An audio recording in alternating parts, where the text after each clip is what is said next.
સિઝનને લઈને ભારતમાં પેટ્રોલ ડીઝલનો જથ્થો પૂરતા પ્રમાણમાં નથી આવી રહ્યો અને સરકાર દ્વારા હવે પેટ્રોલ ડીઝલના ભાવમાં પ્રતિ લીટરે 3 રૂપિયાનો વધારો કરવામાં આવ્યો છે। ત્યારે હવે ઇલેક્ટ્રિક વાહનો તરફ લોકો દોટ મૂકી રહ્યા છે। પેટ્રોલ ડીઝલની કિંમત કરતા ઇલેક્ટ્રિક વાહનો મોંઘા છે, પરંતુ ખરીદ્યા પછી લોકોને સસ્તા લાગી રહ્યા છે। કેવી રીતે? આવો જણાવીએ।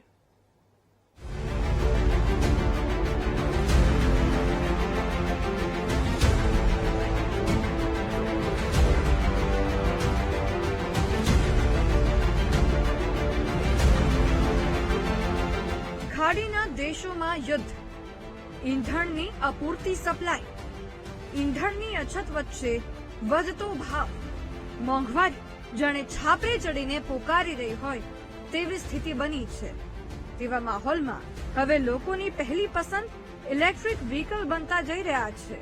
વીટીવી ન્યૂઝે શોરૂમ પર જઈને તપાસ કરતા છેલ્લા 1 મહિનામાં ઇલેક્ટ્રિક વાહનોની ઇન્ક્વાયરી વધી ગઈ હોવાનું જાણવા મળ્યું છે, કારણ કે પેટ્રોલ ડીઝલ અને સીએનજી વાહન કરતા ઈવી ઓછા ખર્ચમાં વધુ એવરેજ આપે છે।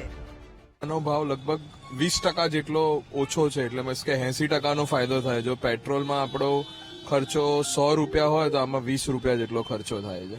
અને ગાડી લઈએ ત્યારે ગાડી લગભગ મારા ખ્યાલથી 2 કે 3 લાખ રૂપિયા મોંઘી પડે સેમ આવીને આવી પેટ્રોલની લઈએ તો, પણ એ ખર્ચો તમારો મોટા મોટી 2-3 વર્ષમાં નીકળી જાય। હા, આમાં એક ફૂલ ચાર્જમાં ગાડી લગભગ 400 થી 450 કિલોમીટર જેવી ચાલે એક જ વારમાં। અને એ 400-450 કિલોમીટર જો હું ઘરે ચાર્જ કરું તો એનો મીન્સ કે આખી ગાડી ચાર્જ કરવાનો ખર્ચો મારે લગભગ 300 રૂપિયા જેવો આવે। એમાં 400-450 કિલોમીટર ચાલી જાય। ફાયદો છે, પણ સીએનજી કરતા બહુ ફાયદો છે।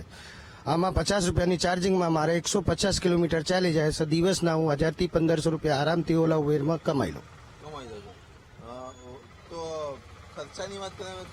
ખર્ચો આવો જીરો છે, મેન્ટેનન્સ ઓઇલ ગ્રીસ છે નહીં એની અંદર, કોઈ વાયલ નાખવાનો નહીં, કોઈ જાતની તકલીફ નહીં, અને 50 રૂપિયામાં ચાર્જિંગમાં મારે આખો દિવસ જતા રહે। વરસાદમાં કોઈ તકલીફ નહીં, ફૂલ પાણીમાં ચલાવો, ફૂલ પાણીમાં સીટ ઉપર પાણી નીકળી જાય તોય પણ ગાડી બંધ નહીં થાય। મને તો આ 6 મહિનાથી ફેરીશું, મને તો બહુ સારું લાગ્યું અનુભવ। આ સીએનજી વેચીને એના કરતા ઇલેક્ટ્રિક લાયા, અને ઇલેક્ટ્રિકમાં મને બહુ ફાયદો છે। ઈંધણ મોંઘું થતા લોકોનું ઈવી તરફ વધ્યું આકર્ષણ। માંગને જોતા કંપનીઓએ વધાર્યું ઈવીનું ઉત્પાદન। અમારી ટીમે શોરૂમ સંચાલક અને ઈવી ચલાવનારા લોકો સાથે પણ વાત કરી તો અમને જાણવા મળ્યું કે પેટ્રોલ ડીઝલ અને સીએનજી કરતા ઈવીમાં 80% સુધી ઈંધણનો ફાયદો થાય છે। તેવામાં સ્વાભાવિક રીતે માંગ પણ વધવાની જ છે।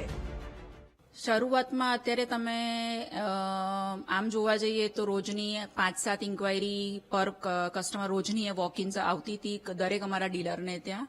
અત્યારે રોજના એ લોકો 25 થી 30 કોલ અને વોક-ઇન્સ હેન્ડલ કરી રહ્યા છે। કેટલો ફાયદો થાય છે લોકોને બહુ ઇલેક્ટ્રિક વ્હીકલમાં મેન્ટેનન્સ વાઇઝ તમે જોવા જાઓ તો ઘણો ફાયદો છે। એ લોકો પાસે મોટર કંટ્રોલર, બેટરી અને એની વોરંટી એ લોકોને 3 વર્ષની મળે છે। એ લોકો એક વખત સ્કૂટર લે છે, એક વખત ચાર્જ કરે છે, જે ચાર્જિંગ 3 થી 4 કલાકનું ચાર્જિંગ એ લોકોને થાય છે। એની સામે 100 થી 120 ની એ લોકોને સ્પીડ મળે છે। 50 પૈસાથી પણ નીચેની કિંમત એમ કહેવા જઈએ તો ચાલે છે। એ એમનું રોજિયાની જરૂરિયાત, રોજિયાની પોકેટ ઉપર એમની કોઈ જ અસર નથી આવતી।